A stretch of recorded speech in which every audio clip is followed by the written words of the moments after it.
So, okay. Should we go to our next theme? Let's do it. Let's do it. Okay. Okay. Now we're getting into the fun intel here. Yeah. Now we got the story part. Yes. Done. We're gonna fill your heads with awesome stuff. Like this would be New Age BS Part 2. Part 2. That's what we labeled it. Yeah, we could easily make an entire series just on belief systems. BS belief systems. There's a lot of interesting ones out there. Well, one of these is what I call flatlining. And it's when you don't have a conscious direction. You're, it's like in that book, they called it a drifter that just drifts along and doesn't, and just goes wherever. Now, it's nice to be neutral and not have to control everything. But this flatlining and drifting is different. You are just there to go wherever the wind takes you. And, that going with the wind, that can be useful if you consciously intend, okay, I'm going to see where this takes me. But this drifting and this flatline, you're just like not there. I think the big difference is that when you're flatlining, you're no longer in the body. Your soul is kind of out floating around, to whereas when you're neutral, you're in the body, you're in the body and but you're you're anchored. not. You're anchored and you're not forcing Right. specific you're allowing outcomes. Things. You're not flatlining. Because if the seed needs to be blown by the winds of change to go where it needs to go to be planted, then that's fine. But the seed has to be there. If it just takes the fluffy part on top, the seed gets left behind. That's for sure. Kind of a fun analogy there. I just made that up. That's really good. But I used to meditate frequently, and I could never ground into the body. I literally tried everything in the book, and I tried sending tethers down to the earth. I tried imagining weights on my feet. I tried everything to try to get into the body.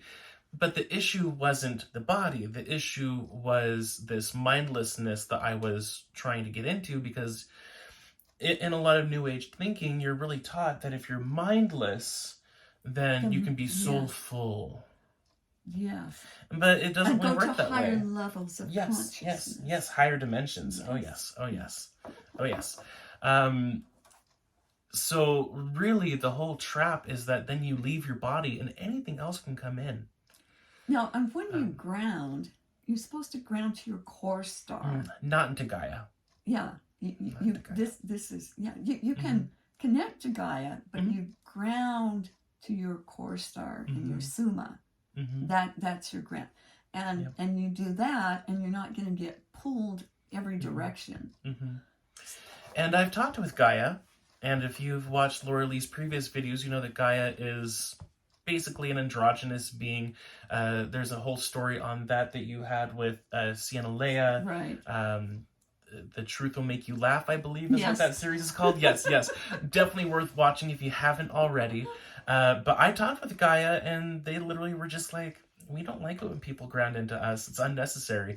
Instead of grounding into us, ground into your own planet, ground into your own physical presence, instead of trying to, physical reality is always changing. And, if you set down your roots too strongly in one spot, where are you going to go? Yeah.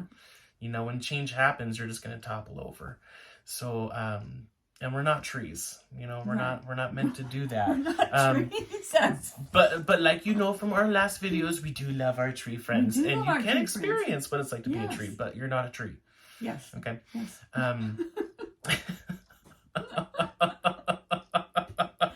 That's true.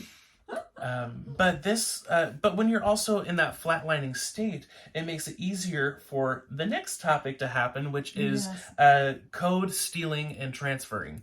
When you're in that flatline state, it's so easy to just absorb anything around you, either if it's positive or negative.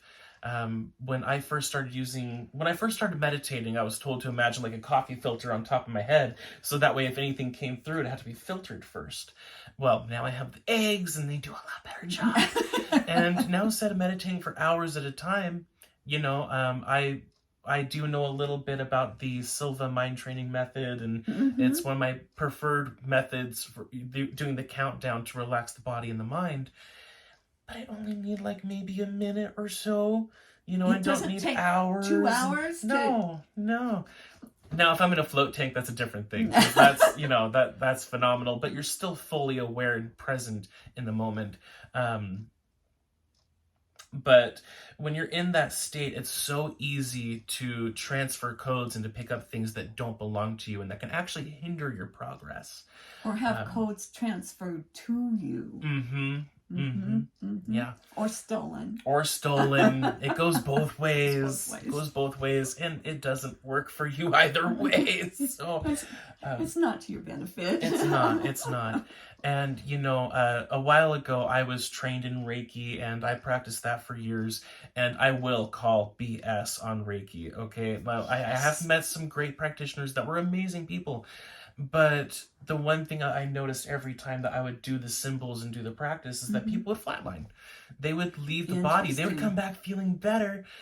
But, the Reiki itself didn't seem to really benefit them. And I know that pisses off a lot of people. Yeah, this is good. And I'm okay with that. If it works for you, pay attention to it and see if it actually works for you. And if it does, then, as long as you're not hurting yourself or other people, I'm not going to stop you. Well, with Reiki, I used to tell my indigo people and clients, use your own symbols. You don't have to use their symbols that have been corrupted over and over and over. Do it your own way, do your own method of healing. And I think a lot of them did it anyway, and they thought they were doing Reiki, and it was the Reiki that was doing it. But it's, since you have practiced it, tell us how you feel about the symbols and the... I would not touch those symbols with a 10-foot long pole or longer. I heard someone tell me, it's like, if source intelligence, life force intelligence is already inside of you, then why do you need a symbol to access it? And when I heard that, I was like, well, shit.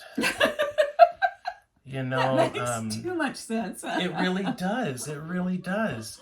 Now, there is a way of doing energy work to assist the body to progress and grow. When I was first taught Reiki, the whole idea behind it was to help trigger the body in its own natural healing process. So it was basically to awaken the DNA and tell the body, hey, you know what you're doing, go ahead and fix these areas. So why not go directly to the DNA? Exactly. Just go talk to the body. DNA. Yeah, literally. And say, wake up. Yeah, it's time to get up. Wake up. Okay, pull out the old dusty books of how you were made, and find these codes for this limb and fix this. Yes. And the body is capable of healing itself. It really is. But the symbols and everything involved with Reiki, I have met way too many Reiki masters that they're Reiki masters. Oh, yeah. They're grandiose. They're huge. They're larger than life. And they like to tell you. And they like to tell you. That they are a Reiki master. They like to tell you. Oh, well, I was trained in this and this type of Reiki. Oh, okay. You poor thing. You poor thing.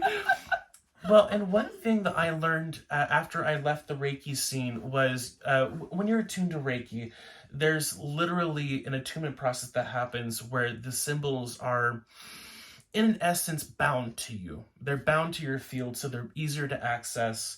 I don't remember the exact terminology that I was told, but that's basically, the symbols and the system are pretty much bound to you. Once I removed those, my abilities to help other people went through the roof. Interesting. How did you remove them? Well, the implant removal protocol did a pretty dang good job. You're like, oh my gosh. Look what's happened to me. Yeah, and when I saw them around me, they were literally chains of false light that were holding me down. Wow. I felt lighter afterwards. I felt better. Like, how were your psychic abilities after? A lot better. Like a lot better. Doing a like quantum leap in your psychic abilities. Yeah, like even back then I was pretty intuitive, but I would say I'm at least 3 times more accurate than I was. And consistently accurate. 3 times more consistently accurate. So you can put all of that to the day you got rid of the Reiki symbols out of your fields. Yep. And, well, honestly, it was also around the time that I got rid of my chakras, astral body, and Kundalini system. They were all pretty close. I think they were all within, they were all the same month. I think, 2 weeks difference. Well, and that's important to get rid of all of them. You got to get rid of the chakras. You got to get rid of the Kundalini. You got to get your astral body. Yeah. And, boy, watch your psychic abilities skyrocket. And now, reaching neutrality, there's a lot of times that I feel like I'm in a meditative state while walking around, but it's not the mindless. It's the ease. It's the calm. It's the cognizant state of neutrality and focus. You can be neutral and focus at the same time and in command, not just like. And we're all surrounded by codes all day, every day. But when you're aware of it, when you're cognizant, you can choose what codes you're going to stick with and which ones you're going to get rid of. When you're in that flatline state, you're really not going to make a choice. Yeah. And most people who practice that are taught that everything is good. Anything that's evil is just a figment of the imagination, and if you continue practicing mindlessness, eventually you won't feel any pain, which is true because you won't have a mind to be aware of it. You will be mindless. You will be mindless. They're right. The mindlessness they weren't lying. They were not lying. But one thing that you said when I first started working with you that really stuck with me is that this is not a war on souls. This is a war on minds. If you give up your mind, you lose everything. And whoever's there to pick it up, they get everything. And it could be anyone. Give them your mind, they'll take them both. And you'll let them and be happy about it. Yeah. Oh, well, we're all one anyway, so it's yours anyway. Yes, right. Go take it. Do whatever. Yeah. And this happens with music. There's codes in music, the entertainment industry, the food that we eat. And our bodies and our systems are so capable of adapting. It's amazing. But that doesn't mean that you should push it. Well, if you have your adapter critters, you can adapt and get immunities to things. But it's a conscious thing. It's not like, well, every once in a while it still happens, but it's your core star and your soul summa that's doing it. So it's I'm really an advocate for using your adapters. That's in Kryahgenetics 1, and getting immunities, because we can just be phenomenal. All these things that are hurting us, we can get immune to them. If I can get. Mostly, I'm like 99% immune to the cryptos. Shit. Well, okay, when you get cryptos attacks, you're down for the count. Headaches, dizziness, nausea. Yeah. I'm sorry, I'm only 98. Okay. But I feel a crypto coming on, and I'm like, screw you losers. I am not buying this. I am not going there. You are not going to drag me down to hell. I'm not doing it. And they leave me alone quite a bit. Of course, then I go after them and exterminate them and all their friends and whatever. But it's, it was horrible. Like, when was it? 6-7 years ago is when I first started getting attacked. And I would be laid up. It was horrible. Well, they're trying to kill you.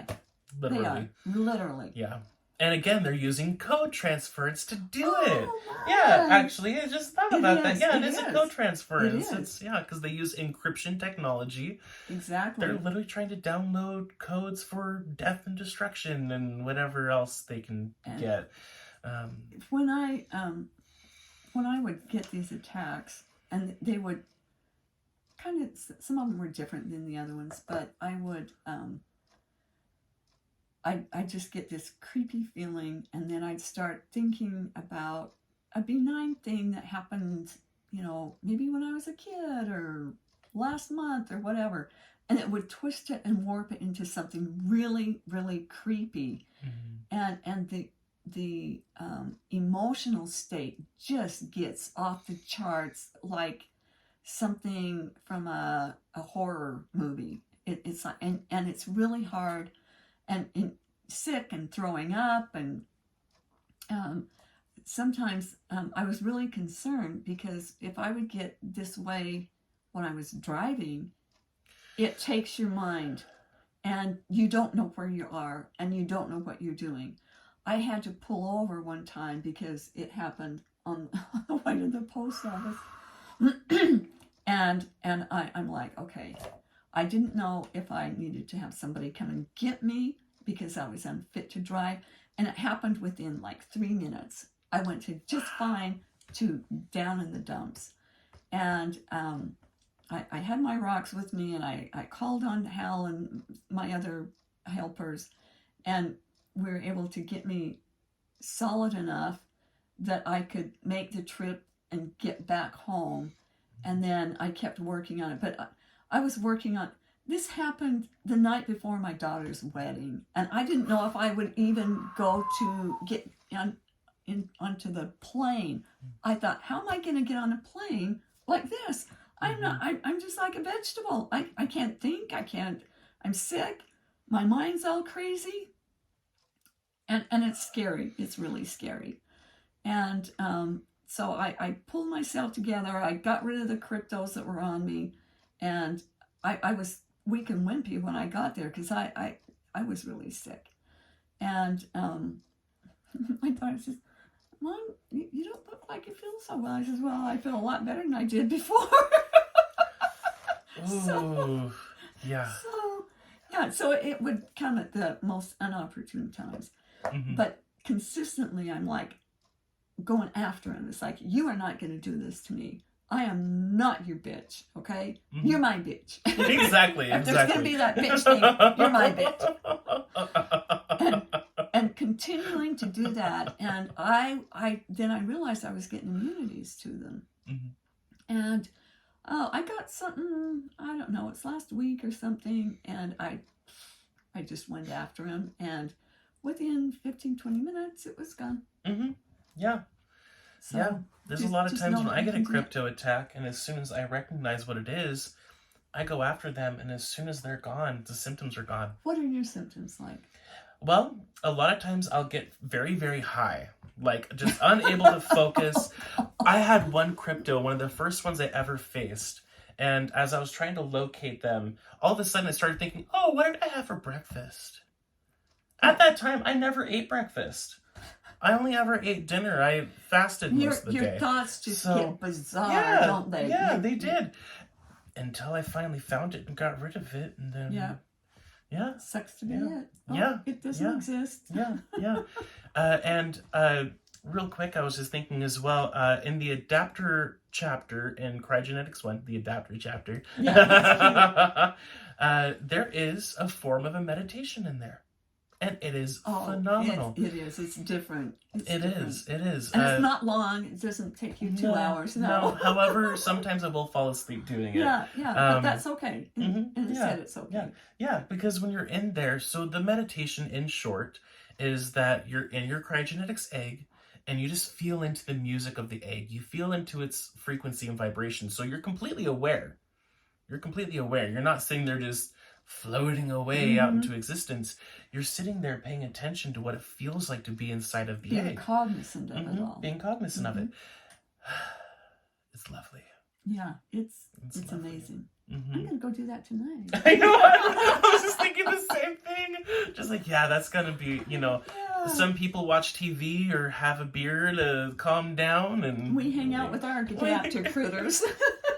That's what Hal calls them, adapter critters. Because they look like a little puff ball with, They're really cute. They're really cute. And then you also have the body mechanics And they're a ton of fun. They are awesome. They are awesome. I have one client that her body mechanic makes me crack up every time that I see him, because he'll show up with a hard hat and a huge shop vac, and you'll just see him vacuuming away. And he has 20 different heads for his vacuum on the side, so if he has to do curtains, he can do those.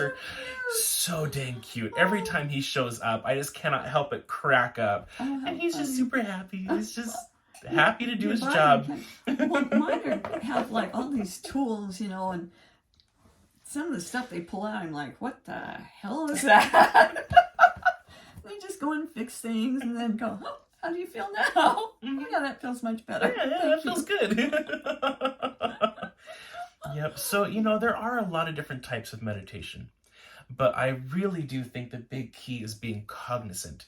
Being really physical and present. One of the first most profound meditations I ever did was when you have your eyes closed and you're just feeling your body. You're feeling the weight of the clothes on your body. You're feeling the temperature of the air. You're just being as present and aware of the present moment as you possibly can. That's a tongue tire. But you just sit there and you're aware of what your hands are doing. If you feel like you're clenched anywhere, and then you can, if you're sitting, you feel the weight of your body on your seat, your feet on the ground. Whatever there is to feel there. Things that normally you don't notice. Yeah. Things that you're oblivious to normally. Yeah, like seeing if you could feel your lips. How many people cognizantly are aware of their lips? Or how many nose hairs you have. Oh, I don't want to know that one. That must be a hell thing. I don't know where that came from.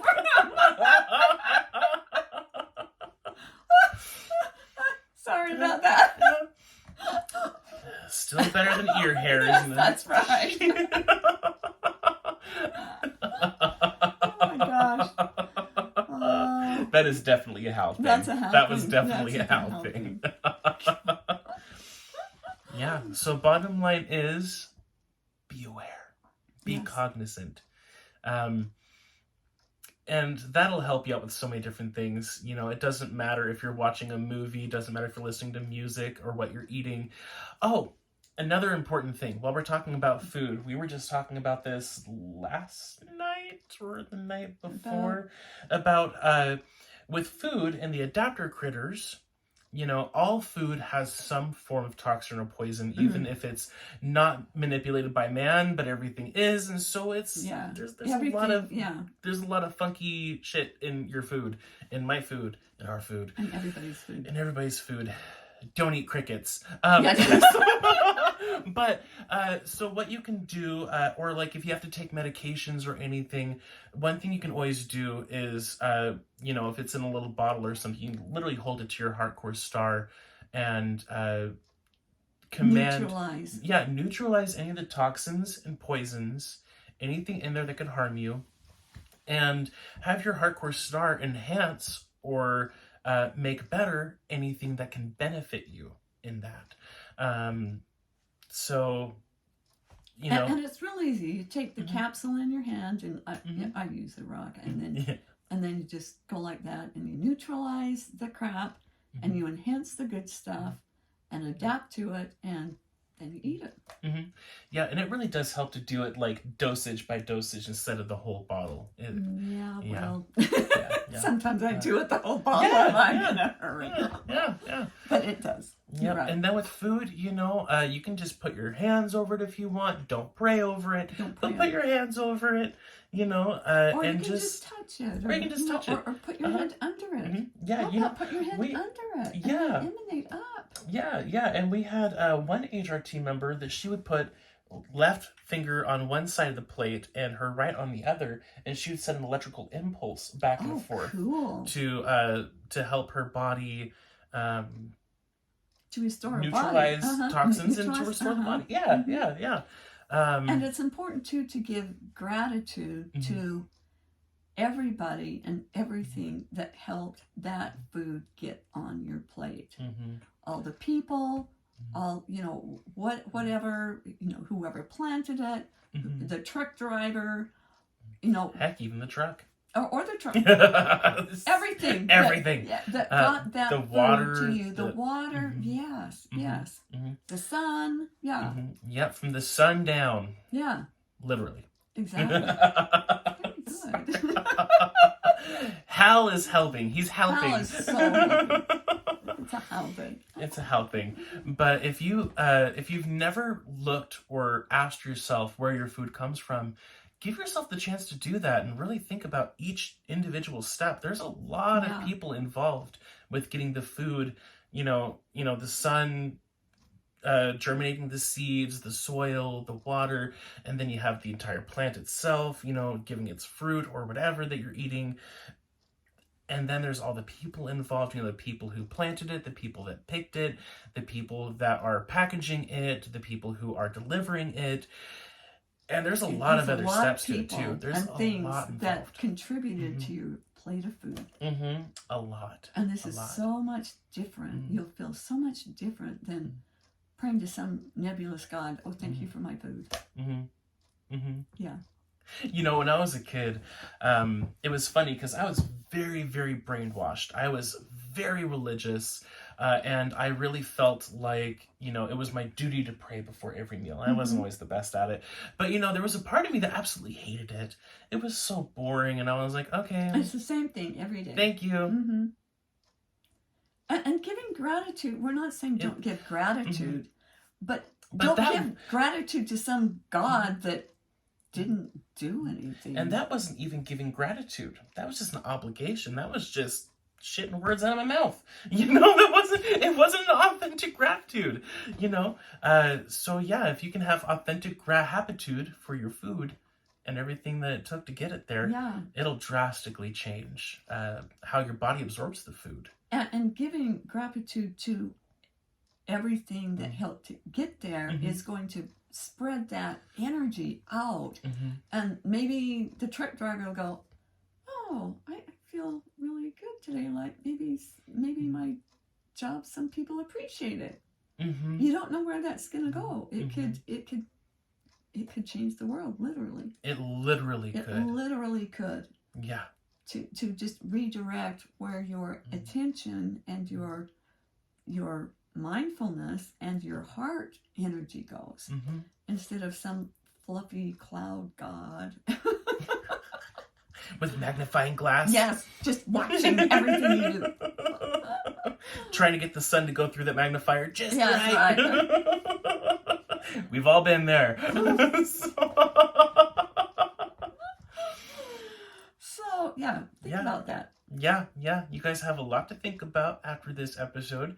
If you have any questions, feel free to ask. We're always more than happy to answer any questions that anyone has. And if you ask a question and we don't get to it on this YouTube channel, we've got our email addresses there. Yeah. Again, go to our websites in the descriptions below to get our emails. That's right. Then you can contact us and let us know your inquiries.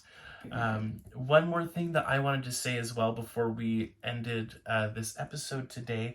On the last episode, I talked about doing circles. One thing that I forgot to mention was I was extremely good at them, and it was still not the same as an egg. There would be times that I would put up a circle and people would literally tell me that they felt like they were in a different dimension. Or if we were up in my apartment, because I would, do ceremony in my room, people who were in there with me would say they felt like they were in a bubble and just this empty void in space where there was just nothing. It was just us. Everything else, all of physical reality just disappeared except for us. And it's still not the same as the egg. So when I said my last remark in the last episode, it was not from someone who was not adept. It was not from someone that didn't know what they were doing. It was from someone that was really, really good at it, but still recognizing that these eggs add something in that even all of that couldn't do. So I just wanted to say that because I watched that earlier. So the more you get to know the egg, the more respect you have for it. At least I do. It's like, oh my gosh, this egg is out of this world, and it really is. It really is, and it's out of this hologram too. Yes, it is. And it really is amazing, you know, even with everything that happened with JT this last week, we had 2 new modes of the eggs pop up. One that neutralized any negative prayer energy and, you know, basically use the good as fertilizer to help things grow. And then another one to get rid of the glitches that hopefully we'll never have to use again because we already took care of all the glitches. The glitchomatic. The glitchomatic, right? I knew that there was some. And what's funny is you even told me that when you were writing out the name for glitchomatic, the O was in there and you didn't even think about it until afterwards, and then all of a sudden it's like glitch zero matic. And when we neutralize something or uncreate something, it's zeroing it out. So glitch zero matic. It's just really, really fun. And extremely effective. I tell you what, I slept so good after those nights. I know. It was, you just felt like, okay, this cosmos is a better place to be. And that's another thing too, you know, when you have a Reiki practitioner, after they're done doing a ton of people, oh, they feel so great. Sometimes after doing one person, I'm so exhausted. I'm like, because I'm not taking their energy, I'm literally getting in there and doing hard work, and then I need to sleep. Yeah. Eat and sleep. Yeah, really. No, it's work, and it's not. And these people that get energized by doing energy work on other people,